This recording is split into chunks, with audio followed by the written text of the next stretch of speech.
what do you think are some of the biggest challenges for electrical current analysis technology to be in the future? So everybody tells me cost, and I kind of laugh at them because if you're thinking in terms of cost, you got a small mind.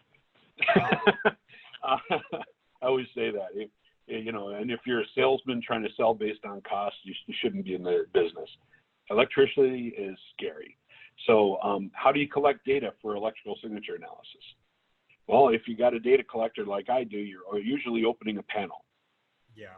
So you've got all the arc flash stuff that goes with that, or you go in for medium and high voltage stuff, and now you have to wear arc flash stuff and go straight to the 120 volt CTs and PTs. So for medium and high voltage, you're never really exposed.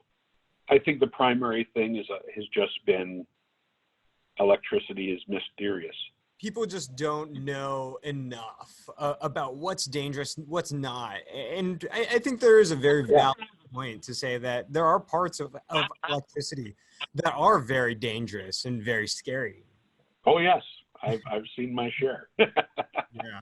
But I think what I'm hearing from you is it's more about understanding, learning, educating the entire industry on like what is scary, what is not scary, what is okay to do, and where you can drive the most benefit and value using and analyzing electricity.